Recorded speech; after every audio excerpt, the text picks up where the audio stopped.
Well, welcome back, everybody. I'm very excited about this next presentation that is brought to us by Todd Krim, President and CEO of the Krim Group, who specializes in connecting celebrities and charities. Rebecca Warfield, founder and CEO of the Chicane Group, an artist management and consulting firm, and Kent Seton, CEO and co-founder of the Edward Charles Foundation, a fiscal sponsor and donor advised fund. Welcome, Todd, Rebecca, and Kent, as they share their insight on using celebrities for your cause. Thank you. Yeah, thank you very much. Thank you, Leora, for making the preliminary introduction. It's great to see you again. We've done a lot of work together over the years, so glad I'm a part of this, and glad that Todd Krim and Rebecca Warfield have joined us today to talk about the power of celebrity and how amazing that really is. In these times, there's over 1 million charities in the United States of America. There are only 297,000 that have more than $25,000 in gross revenue. And we're now in COVID-19, which is quite scary, right? So digital has become more and more important. There are over 400 people on this call alone, right? So everybody's beginning to realize the power of digital. But within the charity world, it gets even more important. And how do you use celebrities to help accelerate the growth and the fundraising opportunities that are out there today? We have both Todd Krim and Rebecca Warfield, who are experts in this area. They are so knowledgeable. They're going to reveal secrets they've never shared with anybody else before. Before we get into sort of the substance of the presentation, I'm going to introduce Mr. Todd Krim. He's a former healthcare lawyer. He's now a philanthropy consultant with the Krim Group. He's had an incredible career in philanthropy and celebrity philanthropy in particular for the last 15 years. Todd, why don't you share a little bit about yourself? Sure. Thank you, Ken. And it's so wonderful to be here and excited to share some of my knowledge and experience from doing this for over 15 years. And pleased to be doing this with you, Kent, and Rebecca, who are also good friends and colleagues in this celebrity charity world. A little bit about myself. As you mentioned, I'm a former healthcare lawyer. I like to refer to myself as a recovering attorney. And actually, I use Kent for a lot of my legal work now. Yeah, so it's been probably almost 20 years that I've been connecting celebrities with causes. What makes the Krim Group unique is that we actually represent the nonprofits. So the easiest way to describe it is we are agents for the charity. A lot of people in this space actually represent the talent. And we're one of the few companies that represent the nonprofits. I often tell people that the celebrities are our friends, the charities are our clients. So that's one of the easiest ways to think about it. I love that, Todd. An agent for the charities. Never heard that one before. That's excellent. Now we're going to move to the other side. I feel like we're playing Hollywood Squares right now with Rebecca. She's on the other side. She actually represents the talent. Rebecca's had an amazing career representing big names, big musicians like Steven Tyler, Julien, Lennon. She's the CEO of the Chicane Group. She co-founded, or I think is actually the founder of Loop, which is an amazing digital platform that we all want to hear more about. She's been doing this a long time, raised millions and millions of dollars for incredible causes, including helping vulnerable women and girls. Welcome, Rebecca, and tell us a little bit more about yourself. Sure. Thank you. Thanks for having us. And it's great to be here today and share these insights. My name is Rebecca Warfield. I've been in the entertainment industry for about 17 years now. I started my career in talent producing and talent coordinating and talent relations for a lot of award shows and music specials like the Golden Globes and the American Music Awards and lots of other TV music specials. Working with so many different artist teams for 7 years. There's been, I've worked over 100 of those shows, and it's just given me a lot of insight into what artists, the preferences are, working with large teams. Every team is different, and also have done just a lot of charity events through that process as well.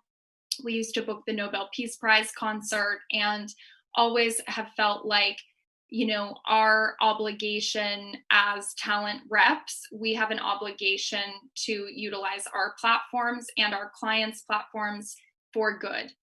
So I've always felt like, we've been placed in a position to help others, and we should take advantage of that and do so. I transitioned into artist management about 11 years ago and served on Britney Spears' management team for several years through album cycles and touring cycles, and then launched my own company, the Chicane Group, which is a combination of the artist management and consulting, and also signed Steven Tyler and managed Steven and co-managed Aerosmith for years, where we actually launched his charity, which we'll get into a little bit later, because I think some of those elements are very helpful to know. And now, we focus on the tech, we focus on representing talent in a variety of ways, and kind of the convergence of art and technology. That's beautiful, Rebecca. Thank you so much for your introduction. And there you have it, ladies and gentlemen. They work both sides of the angle here. We're going to learn so much today. I'm so excited for Todd to start his presentation. Todd, you want to go ahead and begin? Absolutely. Thank you so much, everyone. So let's see here. So today, I'm going to walk us through a brief presentation that I hope will open up, lead you to come up with questions that Rebecca, Kent, and I can answer. So here we go. It's called The Power of Celebrity and How to Make Your Nonprofit Stand Out. Wait, sorry. How do I try to move this? Let me try this one. Oh, there we go. Okay, well, you've already heard about me. This is Rebecca's background. So let's start here. So what is a celebrity? This might seem very obvious, but I think it's important to, just remind everyone that, the term celebrity is actually much broader than what the average person might think. Because as far as I am concerned, and I think Kent and Rebecca would agree, a celebrity is broadly defined as not just actors and actresses, but athletes, musical artists, and even reality stars and television hosts. And, I think they each serve different roles depending upon what the charity is, what the event is or project or campaign, or what it is that you're looking for a celebrity to do for your charity, which I'll go into more detail a little bit later on. But, back when I started, I first got into this celebrity philanthropy space actually through the reality television world and Kent probably remembers this, I once had a nonprofit called Reality Cares, whose mission was to bring the reality television community and nonprofit worlds together by getting reality stars to support nonprofits. And this was back when Survivor, The Amazing Race, Big Brother were popular, well before Real Housewives was even a show on TV. So it shows you, how long I've been in this game. But as you all probably know, people like Lisa Vanderpump from Real Housewives of Beverly Hills or Bethany Frankel from Real Housewives of New York have become household names now and have become successful businesswomen and celebrities. So when they lend their name to a nonprofit by hosting an event, participating somehow, organizing a fundraiser, it can really move the needle. And in terms of, with regards to television hosts, here I'm referring to people like a Mario Lopez, for example, or a Cameron Matheson, or hosts from Access Hollywood, Extra TV, Entertainment Tonight, or even TV hosts like a few weeks ago, as I'll explain later on, I had Eve, the actress and singer who's now a host on The Talk. She hosted a virtual gala benefit for one of our clients, and she did an amazing job. And these television hosts have huge platforms because not only are they great at serving as hosts for in-person events and now virtual events, but they also are able to bring their show, leverage their show to get additional press for the charity, as Eve did with plugging our virtual event, Yes at Home, on the talk. And then I just saw she had Mark Supper, the CEO of the charity, on the talk to, promote his foundation or his nonprofit even further. So there's a lot of benefits to even having some of these other celebrities involved that go beyond just the obvious, let's try to get Angelina Jolie or George Clooney or Katie Couric involved. So now let's talk about some of the tricks of the trade that Kent referred to earlier. So first of all, I'm sure those of you that have board members or serve on the boards of nonprofits often, have friends that maybe were popular in high school and now they're Matthew McConaughey, or you have a cousin who's a famous TV star, actress, or athlete. At the end of the day, what we found, and I'm not just saying this because I want you to hire the Krim Group, but at the end of the day, it's not going to really come down to the personal relationship, because even if you know the celebrity well, oftentimes, they're not the ones that make the final decision. I always say celebrities always like to say yes, but it's their reps that are paid to say no, especially their publicists. So at the end of the day, you really need to get the buy-in from their rep, their manager, publicist, agent, if there's money involved. So it's good for you, if you have a personal relationship or your board member does, to put in a good word. But at the end of the day, it's going to be their rep that is probably going to make the final decision. In terms of, when we get hired at the Krim Group, our goal is to always try to get you the best celebrity at the lowest price. And that means getting them to donate their time. But there is a benefit to at least paying them a small honorarium, especially if you're asking them to host or perform at your event, because then you can ask them to sign a contract and put that in writing, and even put in the requirements as to social media asks, publicity, etc. If you're asking, if you're not paying the celebrity, then it's a lot harder to ask them to do things without feeling bad about it. And there's also the risk that something could come up last minute and they may not, they're less likely to cancel. And we've only had that happen in over 15 years, a handful of times. And in those cases, it really was a true emergency. But even then, if you have a written contract or signed contract, those things are much less likely to happen. Be prepared. Always make sure for in-person events that you have someone from your charity available to meet and greet and escort the celebrity. Make sure they're there to make sure they get their interviews done. And our company assists with that as well. Don't forget to send a follow-up after the event, gifts, photos, any post-event press. They always like to see that, any press that they've gotten from the event, and then stay in touch even after the event. Don't wait 5 years to reconnect with them. This is your opportunity. If you had a great experience with them and they had a great experience with you, now ask them to maybe become an ambassador and formalize the relationship and keep them engaged, keep them involved. There's so many times we get hired and they say, oh, we had so many great people before, but the person that had that relationship is no longer with us. So, out of sight, out of mind. So stay engaged, stay connected to the talent. So I'm going to now describe the benefits of a celebrity. There's 4 main benefits: increased donations, increased visibility, they enhance the events and campaigns, and they strengthen your board and donor engagement. So let's start with increased donations. This is from a Rutgers study. It's a few years old now, but I think it's still relevant. They say in the study that, quote, we find that celebrities offer a credibility signal to donors, which is especially important for nonprofits.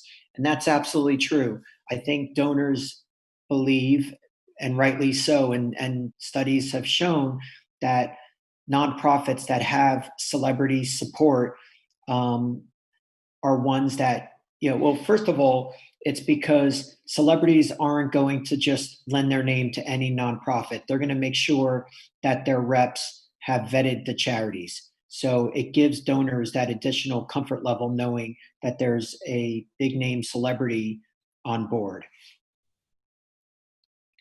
So in terms of increased visibility, this is going back now, God, I think this is probably like 5 years, but my alma mater, George Washington University, had National Eating Disorder Awareness Week, and they wanted a celebrity that would resonate with their audience. And Mika Brzezinski, having hailed from DC and having come from a political family, but both having a connection to the cause, because she had an eating disorder and it runs in her family, they agreed that she would be a great fit. So Mika was kind enough to take the train down from New York and speak at George Washington University for National Eating Disorder Awareness Week, and it was covered by the Washington Post.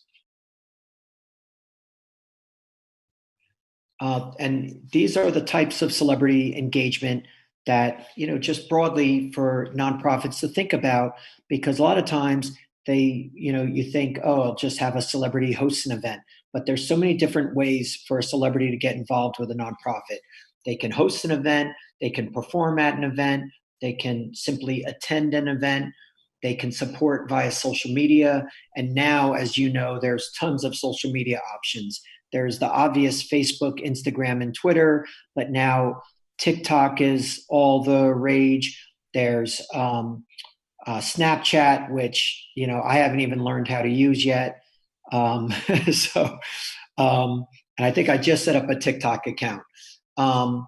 Participate in an online or fundraise or crowdfunding campaign. So these are Charity Buzz, Prizio, No Maze are the most popular ones.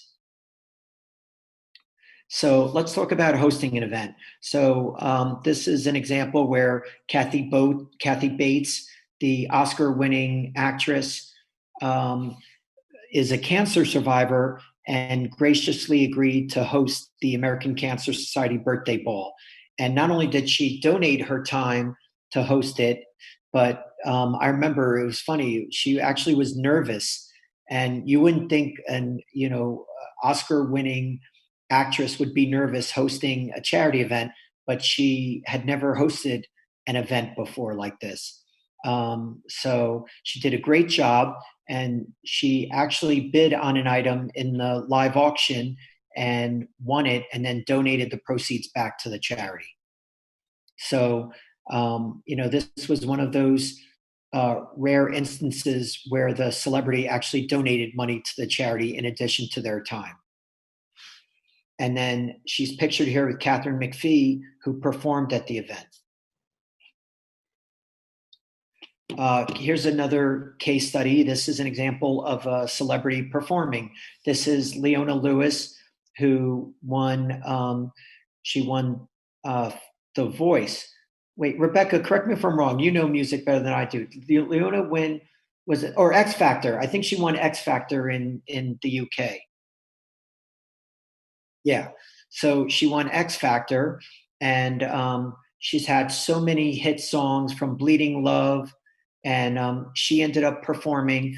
My firm was hired by Cirque du Soleil's charity, One Drop, and for their one drop benefit in Las Vegas, and it was amazing. She did a beautiful performance with Cirque du Soleil performances all around her, and they loved it. And Leona loved it. And, this is a good example too. I knew Leona, we were throwing around a bunch of names, and I know Leona personally, but I also just knew that she's a huge humanitarian and she loves to give back. And I knew that she loves fashion and music, and having an opportunity to perform with Cirque du Soleil is like a once in a lifetime experience. So when thinking about what celebrities make sense for the event or the campaign or the project, you really need to think outside the box, and you have to find something that's going to resonate with that celebrity, because it needs to be something that they're going to connect with on a personal level. And Todd, the One Drop event is actually an amazing example of how Cirque du Soleil came together and created kind of this one night. I don't know if the audience is familiar, but you might want to explain a little bit about that, the actual night and the event, because it's very innovative, and anybody can kind of come up with things like that to work for them. Yeah, well, it was the founder of Cirque du Soleil who created the One Drop Foundation. Obviously, he made a lot of money with Cirque du Soleil and decided to use his newfound wealth to create a nonprofit to provide clean drinking water for people around the world. And he came up with the idea for One Night for One Drop, where all the Cirque du Soleil shows in Vegas go dark for one night a year, usually a Monday night, I believe. And he gets them all to support this foundation. And over the years, they've had lots of different performances with major artists. I think they had John Legend, they had Jewel, and we worked with them the year and had Leona Lewis perform. And then we also bought some other celebrities to just attend to also promote the event. We had, who did we have that year? It was really fun. We had, who's from The Real Housewives at Atlanta? Oh, Nene Leakes, who, and again, I thought of Nene to attend because she had previously performed in their Zumanity event. And then I had Jeannie Mai join us from The Real, who I knew would love it. She loves music and fashion. And again, having her was great because she was able to plug it on The Real, her show that she hosts. So again, I think when it comes to celebrity outreach, always think about who you're inviting to participate and what the derivative benefits might be by having them involved, separate and apart from them just being a name and a face that the other attendees would enjoy seeing. We always try to get, and to that end, we always try to get celebrities involved that are, number one, press-worthy, number two, have a large social reach, and number three, if they have their own press vehicle, namely they're a host of a TV show, that's just an added bonus. In terms of attending, here's an example again of us having a celebrity attend an event that we, in this case, the Krim Group, we actually produced this event. And this is, we produced this event for our client Child Help, which has been treating and preventing child abuse for over 60 years. And we decided to produce what has become now known as the Hollywood Heroes event in Los Angeles, because while the nonprofit has been around for over 60 years and they're well known in Phoenix where they're based, they sadly are not as well known in Los Angeles because their demographic has aged and their donor base has aged. So we created this event to get younger celebrities involved and get younger donors involved. And this was at the Sofitel Hotel in Beverly Hills. And I invited Rosario Dawson to come by, which she did. Ironically, she actually revealed that she was abused as a child a year after she attended this event. So she attended the event. Obviously, she knew she was abused, but she didn't share it publicly until after the event. But we really appreciated her support, and it helped us get additional press and publicity. This is an event. This is Robin Thicke, musician Robin Thicke. We brought him to New York's, to the VH1, Viacom headquarters to attend a VH1 Save the Music Foundation event and interact with the kids that they support through these music grants. And the kids had a great time. Robin had a great time and even put on a musical performance for the kids. Now let's move to social media, which is becoming increasingly important. And Kent, by the way, how are we doing on time? We are right around 11:30, Todd. Okay, great. So we're almost done with my part, but I think this is good because I hope this is leading. I hope you guys are going to have lots of questions for Rebecca, Kent, and I after this.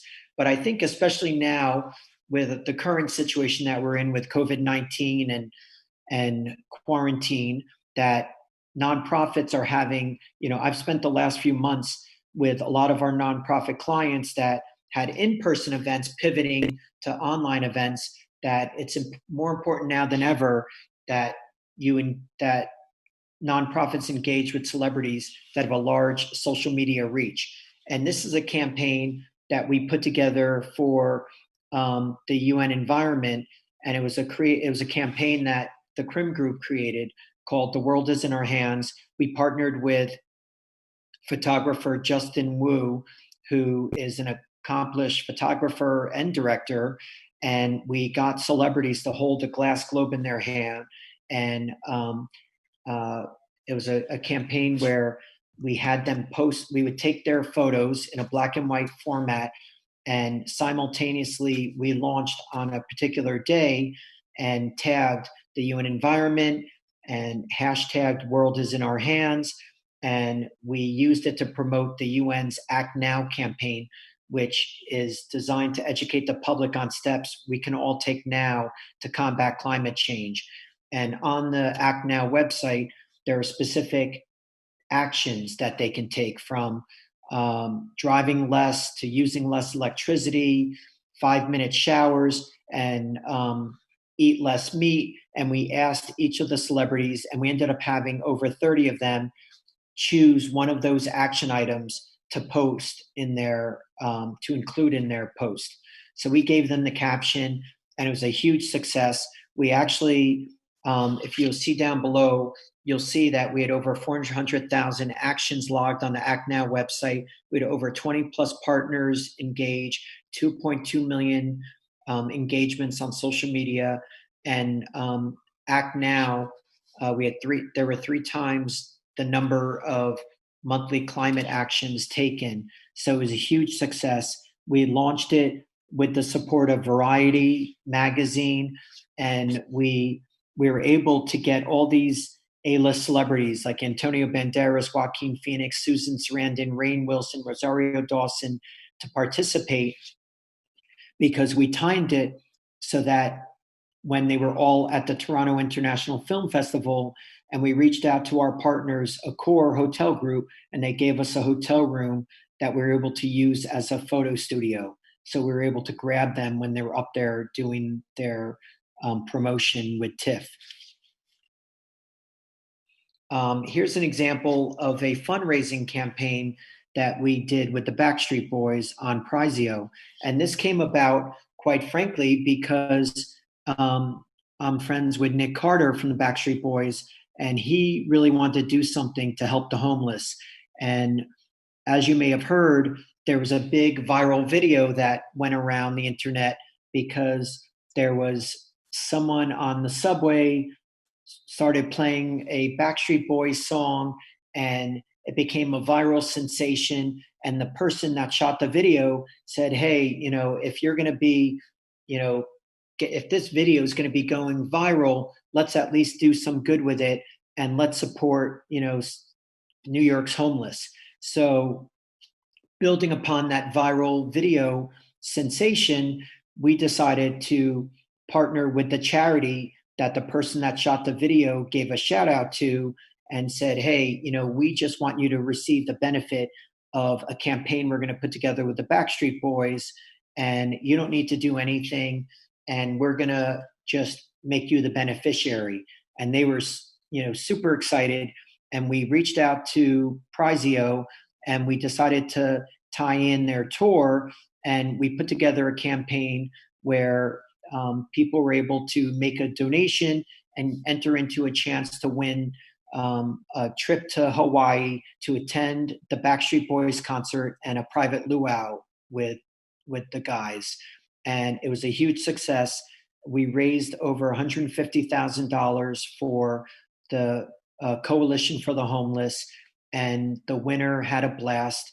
I have their photos here somewhere on my computer, but it was just, the guys had a great time, the winner had a great time, and the charity received a lot of money, and they were thrilled. This is our very recent case study. This is quarantine case study, because this is a charity, youth, and this is Youth Emerging Stronger, that already had Eve confirm the host, and the Chainsmokers pop duo confirmed to receive an award, that we're going to cancel the event because it was supposed to take place in May, and obviously it wasn't safe to do so, and they were going to cancel it. And I said, instead of canceling it, let's reach out to Eve and the Chainsmokers and see if they're willing to do this virtually. And of course, not of course, but graciously, they said, yes, we'd be happy to. So the Krim Group ended up producing its first virtual gala. And basically I said, let's just recreate the gala experience that you would otherwise have on in person, but do it online. So Eve was amazing. Even though she's quarantining in London, she Zoomed in, and we partnered with Looped, who Rebecca is very familiar with and actually introduced me to, and she'll mention during her part. But Looped is amazing. It's an online, it's a virtual meet and greet and live streaming platform. And we partnered with Looped, and we created an event called Yes at Home. And we had Eve host it, and we had the Chainsmokers honored, and we had two performances, one from Stefano from American Idol, and another one from Grammy nominee Andra Day.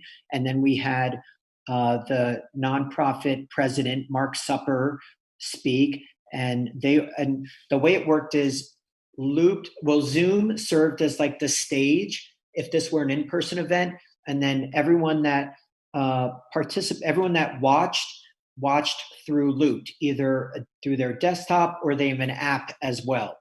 And in this case, because it was so short notice, and Yes didn't want to take a chance of people not tuning in, we didn't charge a ticket price. But in the future, I would suggest that our nonprofit clients charge a small ticket price to attend the virtual gala.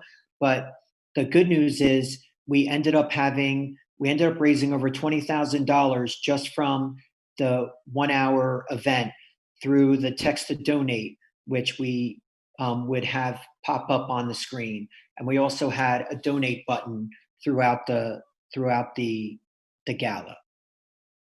And it helped, yes, build an even closer relationship with Eve and the Chainsmokers than they would have if it was an offline event. And they built relationships with new celebrities like Stefano and Andra Day that we got involved through the virtual gala. And like I said, Mark went back on the talk just earlier this week, or I think last week. So I think this is like going to be the new, I don't think virtual galas are going to replace in-person events, but I think there's always going to be a place for virtual events and virtual fundraising. And everyone had a great time. It was super easy, and people just participated from home. And yeah, now I'm going to turn it over to Rebecca. Well, Todd, before you go there, I just want to say a couple things. Number one, I want to encourage the audience that you can ask questions. We will try to address them towards the end. Rebecca's got a lot to share with us before noon, so she's going to try to run and get through all this stuff. But I do want to make a couple of anchor points that Todd brought up, because Todd, you brought up some great things about celebrity philanthropy. One of which a lot of people don't realize is that celebrities, if they enjoy the experience of what they're doing when a charity engages with them and has them working with the charity, volunteering, appearing at an event or what have you, or doing a campaign, if the celebrity enjoys that experience, you're going to get the celebrity to want to do more things. So your follow-up is so important. And Todd makes such a great point about that it's not like, oh, thank you so much, and you never talk to them again. Like, really create a wonderful experience. The second point Todd made, which is hugely important, and there's a question around this from the audience already, is that it has to make sense for the celebrity. They have to believe in the charity. It has to be real and authentic. They have to have passion for what they're doing, because that comes across in anything they do for your charities, okay? So it's really important to find the mission alignment between you and the celebrities, okay? And Todd made a great point about that. And the final thing that he's really saying is now more than ever, with the way things are with COVID, you have all these platforms out there that you've got to pivot into to find ways to raise funds. So it's now all hands on deck, figuring out the incredible opportunities out there, which is such a great segue now for Rebecca, because Rebecca actually founded her own digital platform called Looped, which you're looking right now at the slide. And I want to hand it over to Rebecca to kind of give you a flavor of how she views a lot of the celebrity philanthropy initiatives she's been involved with. Sure. Thanks, Kent. Todd, can you go back to that first slide, the call to action slide? Sure.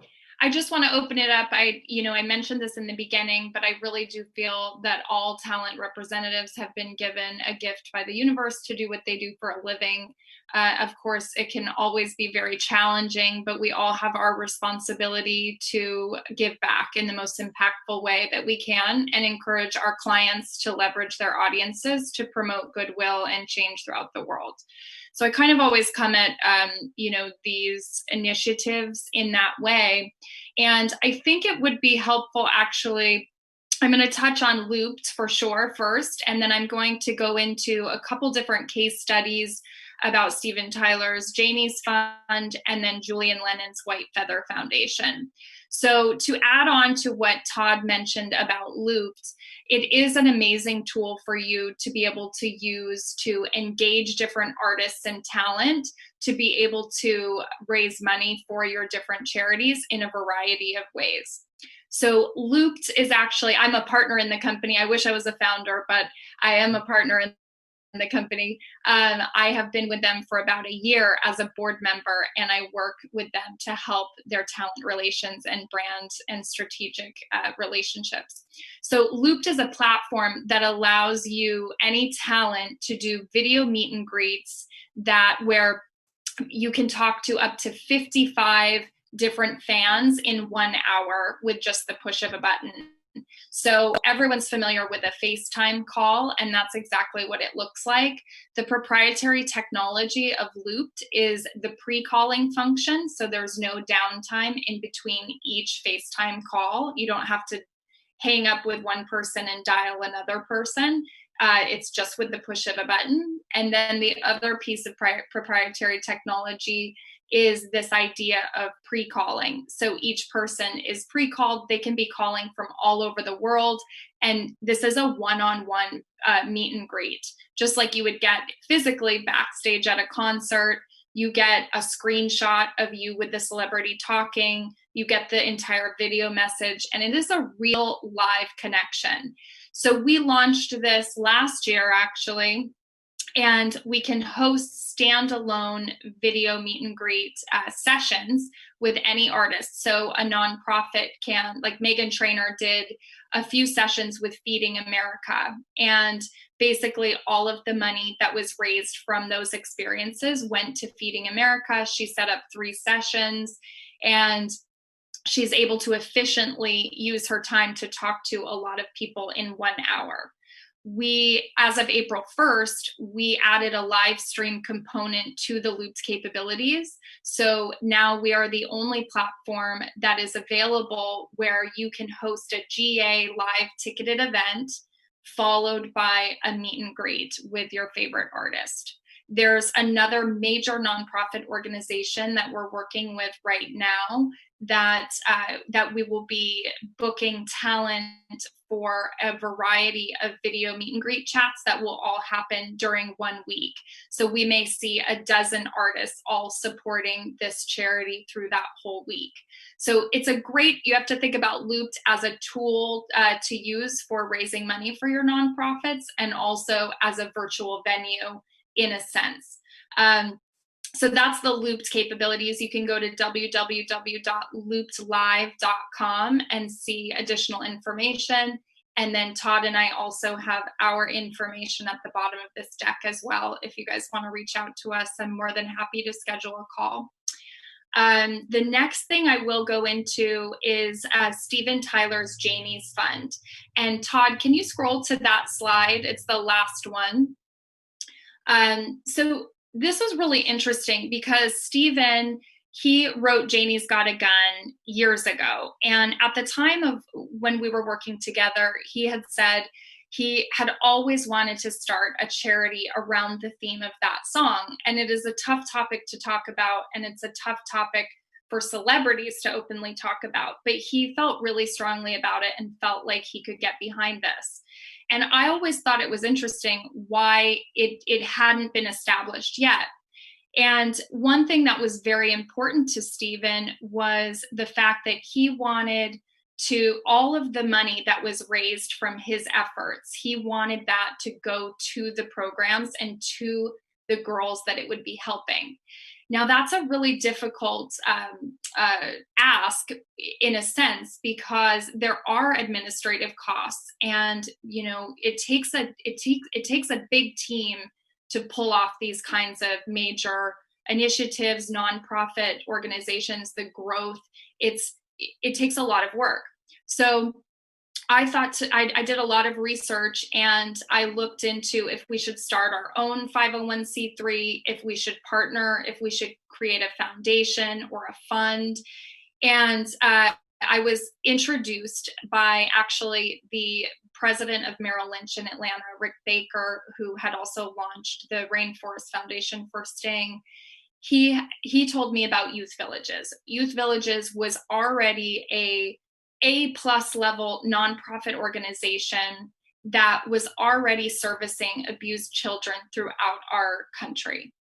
And I met with them, and they agreed to take on the entire administrative costs, the everything to do with running the charity, the branding, everything that you would have to hire a company to do or hire staff to do, they took on as their part of the partnership.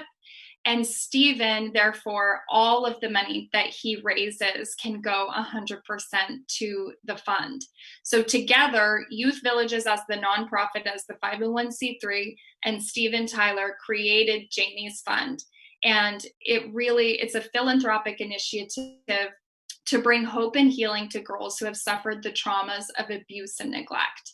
And it's a beautiful marriage, because Stephen can focus on the message and engaging, different artist partners and being the creative behind an incredible cause. And, in the first 3 years, we raised over $7 million for the fund. And that's pretty amazing, because that $7 million goes directly to the programs for the girls, and it directly, helps them. So that is one way I would just say, look out for opportunities like that. If you can align with an existing nonprofit with your artist, if you represent artists, or if you have a nonprofit looking to partner with a celebrity, that can be very beneficial on both sides. And one way to do it for sure. So that's one example. And then if you can go to the White Feather Foundation slide, Todd. Sorry, I don't have access to this. It's the one right there. So Julien Lennon's White Feather Foundation is set up very differently. He had set up a foundation by himself. This is based in the UK. And when he set this up, it was more about getting in and doing the work and making impact and helping people where and when they needed it. So the White Feather Foundation mission is really to conserve life. And I really love that, especially at this time with COVID and, with really a need to unite people all around the world. And I feel like the White Feather Foundation embraces that in so many ways. And his foundation is also set up where they can pivot and donate money or raise money for different causes. While the focus is on environmental and humanitarian issues, they also raise money for education and for all kinds of different funds as well. So I think, his foundation is a bit different, where it's a smaller group who runs it. And we're in the process right now of bringing in different ambassadors to create awareness and kind of help with boots on the ground in certain areas. we are looking to partner with different celebrities, different talent, and different organizations as well. Julien is a member of the Explorers Club, which is, as you know, a scientific or science and more explorers, actual explorers and expeditions. And I feel like those types of affiliations, either with the nonprofit organizations or with the people who are leading them, any type of affiliation you can have, or a membership with a really prestigious other club or organization, is going to be helpful in creating awareness about your nonprofit. So I always feel like it's a bit about building a team, whether that team is ambassadors or other talent or unique executives with different skill sets. So build your team, because it truly takes a village. Also, with the White Feather Foundation, because it was based in the UK, we had to partner with what's called a fiscal sponsor, and the fiscal sponsors allow for US donors to have tax deductible donations, basically. There's different companies that we work with really closely, the Entertainment Industry Foundation, Creative Visions. Kent also actually has the fiscal sponsorship set up as well with his company. And that's just a way that you can engage kind of this global presence and operations to make it, you know, benefits in a tax purpose or tax purposes for people through different countries. So that's a few different examples that I have there. A couple other things I wanted to touch on, and then we can jump into questions. One of the things that would be really helpful, because I know that there's a lot of attorneys, business managers, and accountants here today. One of the things that are really important from the artist and the artist manager side of things is, don't assume we know on the ground what could be tax deductible, what we should be reporting to CPAs or business managers. I felt like there was a lot of moments where my clients have donated either time, items, funds, on the fly even, and maybe that didn't even get to the accountants because we didn't know that maybe that could be tax deductible. Things like that I think are important to create communication between artists and nonprofits, and also just within the team. So I would encourage you to send out, if you do have artists and managers that you work with closely, send out maybe a guideline of things that they can keep in mind in daily operations over a year, and when to submit receipts or any kind of tax forms that show a donation. And then I think with that, I think we have some interesting questions from the audience. Kent, do you want to, I'll kick it back over to you and we can answer some of these things and go from there. Yeah, thank you so much, Rebecca. You enlightened us. Some wonderful examples of some charitable initiatives you've worked on as well, and sort of bringing the points home. Thank you again. All right, so yeah, we've got a couple great questions from the audience. First off, one of the questions is, how do we identify a, quote, celeb, right, that shares a passion for our nonprofit specific mission? And I'll toss it to either one of you guys. I'll start. I mean, Google. I mean, I literally, that's one of the first things I do is I'll type in, celebs and cancer. And that's the first thing I would do too. There's you'll immediately find hundreds of articles, mentioning, celebrities that care about cancer. The headline will be, could be anything from, celebrities making using their voice to combat cancer. There's just a million of these articles. There's so many articles on Google where you can almost type in just celebrity and any issue, and you can find articles that will mention the celebrities that have a connection to that issue. So that's the first thing. And, usually I find a lot of my nonprofit clients already kind of know, because, they're in this world. So they will usually, when there's an article that comes out where someone's talking about an issue that's,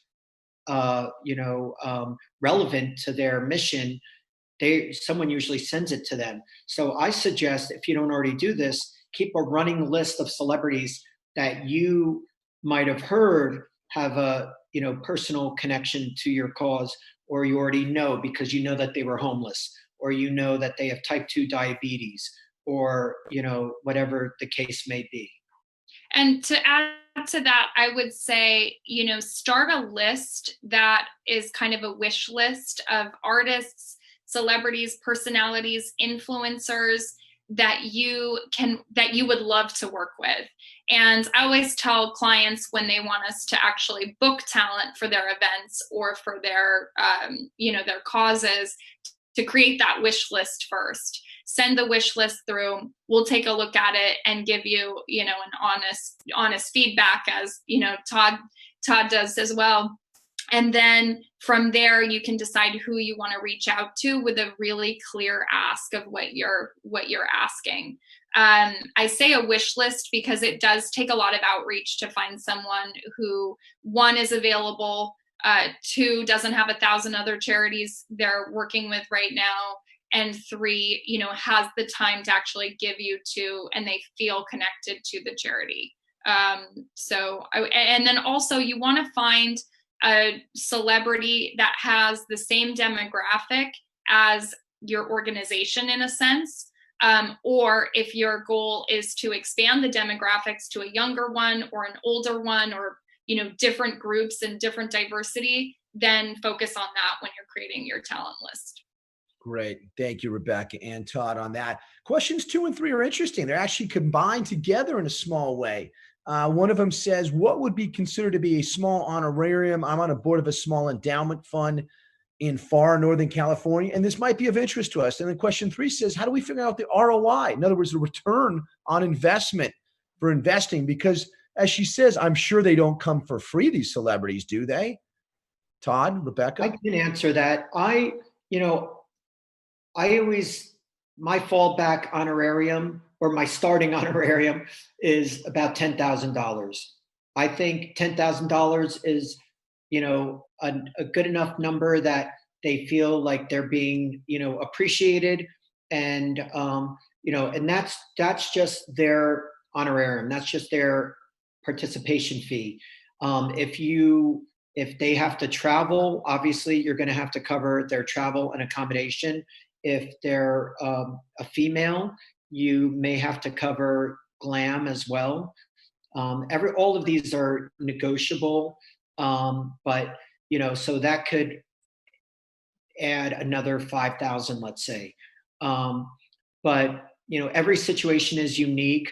But I would plan on initially about, I would say $10,000 honorarium to host. If you want someone to perform, that's going to be higher, because performing actually requires, as Rebecca will tell you, requires a lot more rehearsing time and a lot more effort. And for that, I would say the starting honorarium is more like 30,000, and that's for someone that's not for like a household name, or it could be a household name, but again, it's all going to come down to whether or not they have a connection to the cause. Because if it really resonates with them, then the money is not as important. Right. And I think in all of this, it really, whether you pay them or not, it needs to be something that's going to resonate. And remember, Rebecca, one second, we have limited time. We have about 4 more questions. So sure. Just to quickly add to that, if you're looking at an A-list artist, you're still going to have to pay them some sort of rate, whether it's performance or an appearance rate. And like Todd said, like these travel budgets can range 50 to 100 grand, like that. So you just, be mindful of that. But I think $10,000 is a respectable amount that will, actually, they will discuss it. Anyone would discuss that conversation, I think. And young actors and actresses who perform also are a good alternative. And a lot of times they're willing to do it at little or no charge because they're just kind of breaking into the music scene. So I'm thinking of someone like Laura Marano from, she was on she's a Disney star who's now producing music. So she performed at a charity event for me and didn't charge because she's just working on new music. Right. And this is a great opportunity for her to practice. Yeah. And I did have one, top level client that we charged a significant fee for a pretty major nonprofit organization. But the amazing part was the charity at their gala actually netted over 2 million more than they had in any other year. So there's a great ROI story. Yeah. And I think the ROI comes from increased sponsorship and ticket sales, because the idea is for you to get the celebrity involved early enough to, even if, many times it's not early enough for the save the date, but it's usually early enough for the actual invitation. And what I often recommend is get a corporate sponsor to become the entertainment sponsor to cover our costs as well as the cost of the celebrity. I love that. Yeah. And the next question actually is kind of the same thing. How can a small nonprofit work with you guys? Sounds like they can contact you guys directly if they want to. No nonprofit's too small, because you can create big ideas out of small sort of things that seem seemingly small but get big. Next question, only 15 seconds, guys. We're really kind of run up against time here.